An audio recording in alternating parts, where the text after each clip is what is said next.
we've got the Rafales from 11 Fighter Squadron with Captains Lune,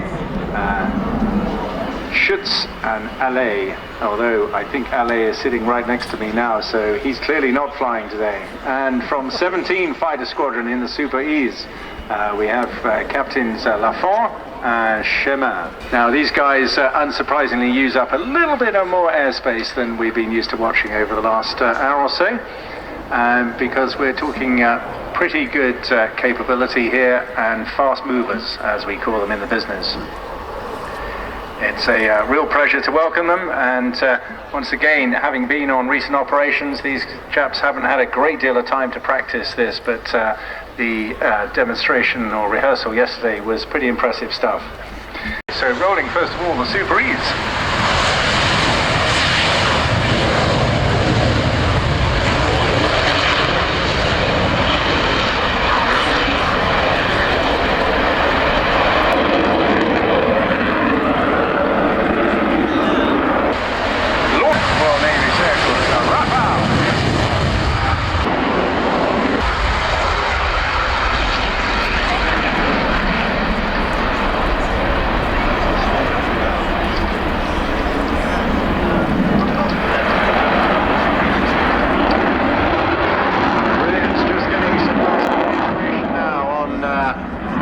Who are driving these aircraft today. So they'll position first in a series of formation flypaths before breaking up and doing individual demonstrations to show the agility and maneuverability of both these different types.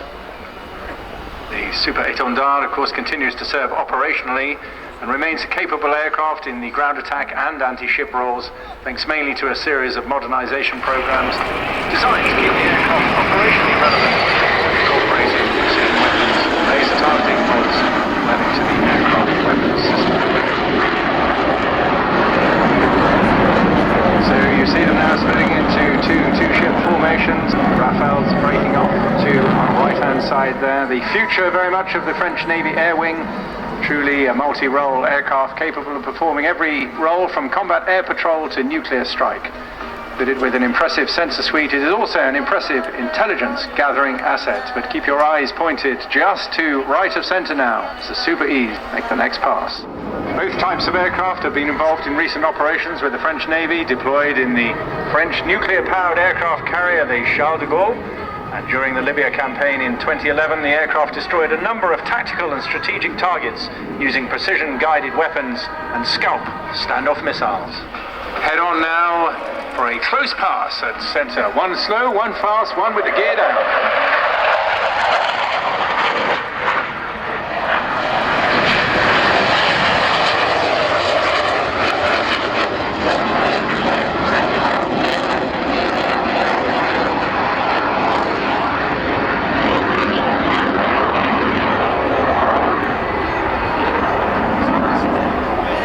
Translated as the battle flag, the Etendard is a classic French carrier-borne strike fighter designed by Dassault Breguet specifically for service with the French Navy. It's an advanced development of the Etendard 4M, first flying in the mid-70s, entering service in June 1978.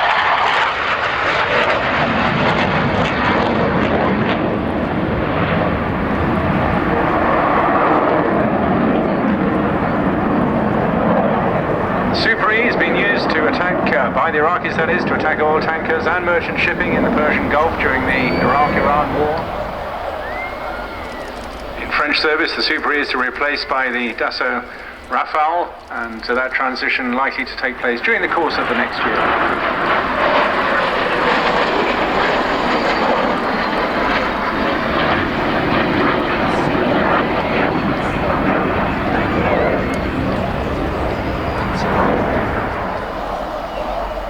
The aircraft carrier itself is a massive 42,000 tons and carries an air group of around 30 aircraft.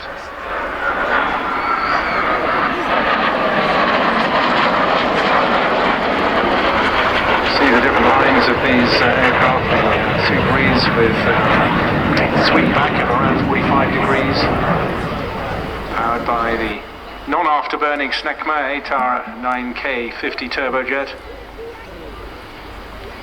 And the main weapon carried, unsurprisingly, the French anti-shipping missile, the Aerospatiale AM-39 Exocet. Like all modern-day fighters, significant upgrades are made throughout the course of their lives, with additions to both the radar and, of course, the classic HOTAS controls, hands on stick and throttle.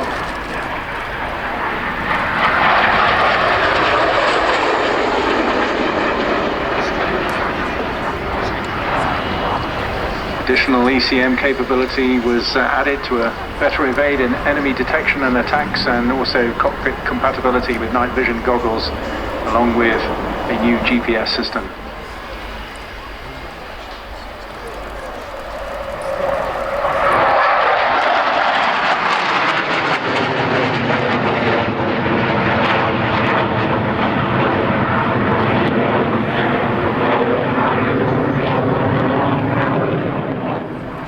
The pair of Rafales with the hooks down.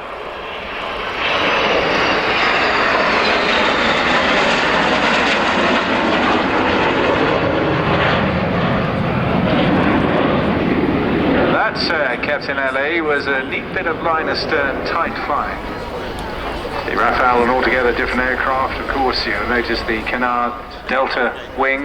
One of the differences, and I should imagine to the great pride of France, is the fact that the Rafale is very much built entirely by its own country, involving most of the country's major defence contractors such as Dassault, Thales and Safran.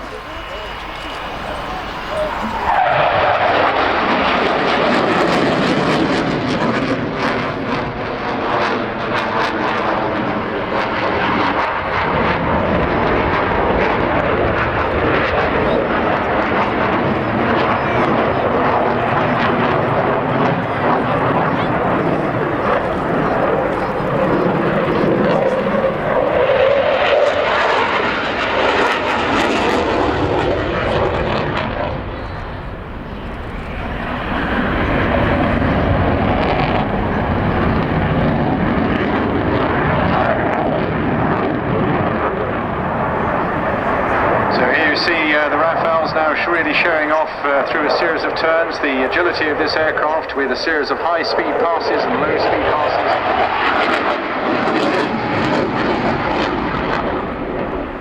All highlighting bells.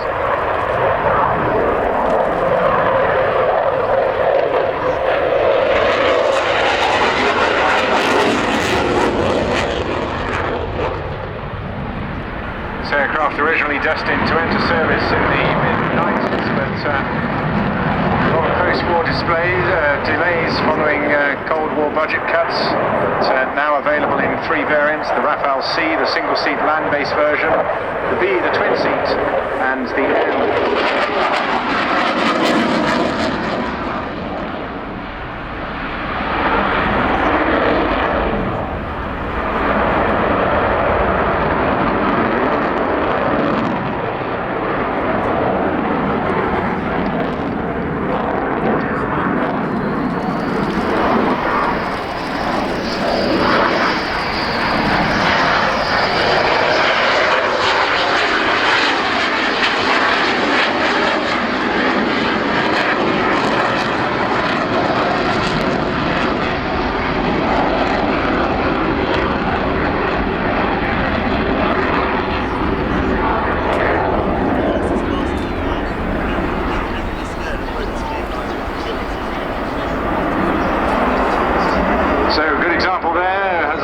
From the fast and furious to the low and slow in dirty configuration, in the landing configuration for approaching the carrier deck. As well as getting the latest in avionics and weapons systems, the pilot's also being looked after with the latest technology in the cockpit, and of course in G protection as well. They're enabling them to produce these high G turns.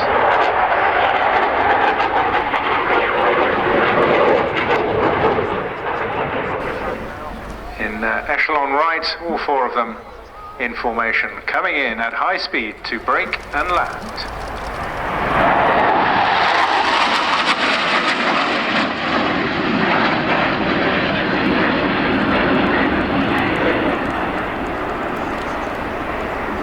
So they've been given clearance close to land now, and as soon as they're down, we'll launch the aircraft for the assault and then get straight into the Typhoon display.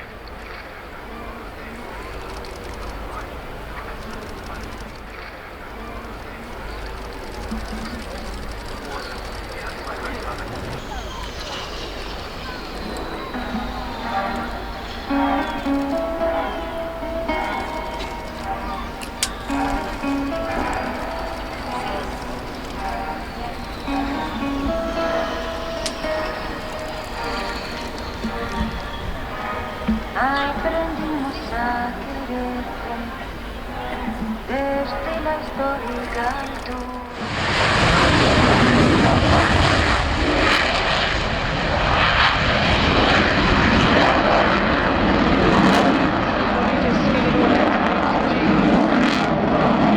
This is the 2015 Royal Air Force Typhoon display, and I think you'll agree, it is incredible.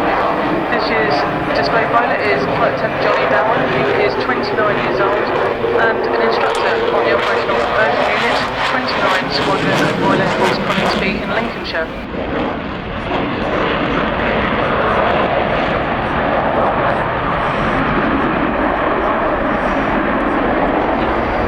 As he flies along the crowd, Jonny will roll the jet through 360 degrees, hesitating at each 90. This is a technically demanding manoeuvre to fly and requires excellent squadron of Royal Air Force Coningsby in Lincolnshire jet on a 930. Finally, he'll roll the jet the other way before pitching up into the first half of a loop.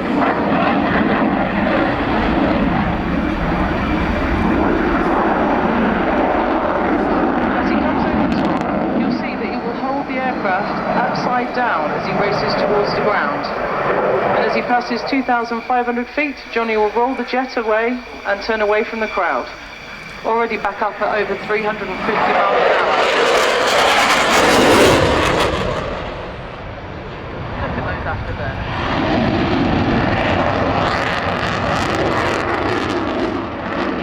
Just over 3,000 feet, highlighting the aircraft's impressive performance in that manoeuvre. Time for a change of pace now, and a brief respite from the noise, as Jonny will demonstrate the low speed handling of Typhoon. You can see the jet slowing down, and as the jetbacks point towards us, you can see the landing lights on.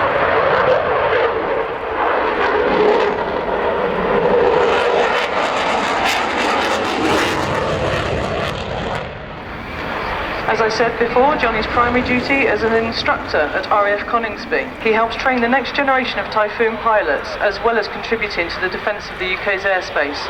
24 hours a day, 365 days a year, we have jets armed and ready to scramble.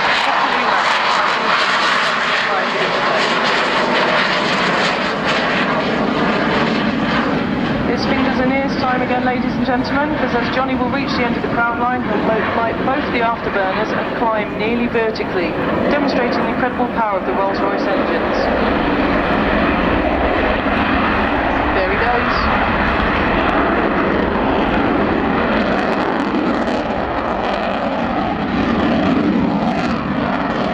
At 2,500 feet, he'll roll the jet on its back and pull back down towards the ground. In just 20 seconds, Jonny will accelerate from 150 mile an hour to 600 mile an hour and race down the crowd line at just 100 feet. Here he comes.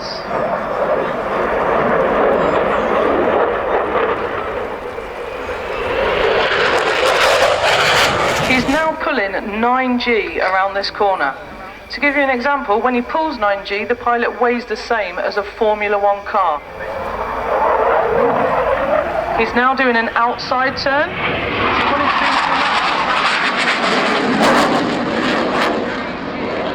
Blood being forced up into his head. Jonny describes that as the most unpleasant part of his display, and you can see why. He's pointing the jet away from us and continues to push and roll the jet in an outside barrel roll before pointing back down towards the crowd.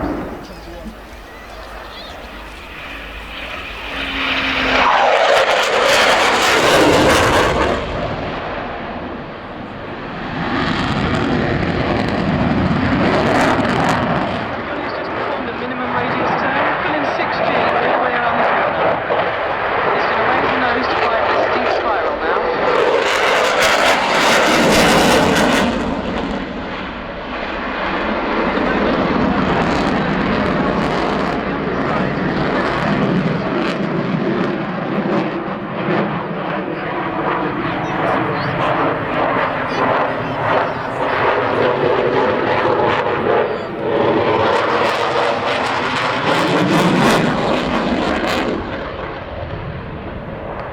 now turning back towards us and we'll barrel roll again towards the crowd.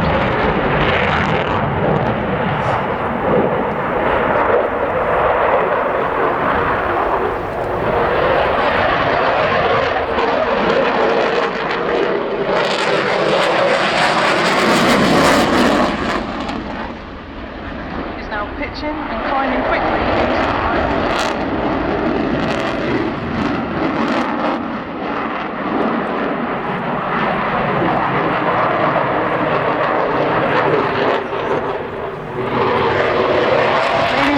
Please give Jonny a wave as he makes his final pass at 100 feet and 450 miles per hour.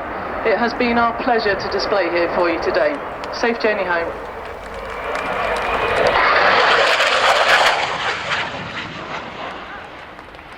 Wow, Carla, that was absolutely stunning. I don't know what pills they're taking in the Royal Air Force these days, but after the Chinook display, which was definitely 20% faster than last year, that was absolutely scintillating. Fabulous stuff. Well done, Jonny. And isn't it great to see that in Second World War camouflage fighting colours as well? Real good in this 75th Battle of Britain anniversary year.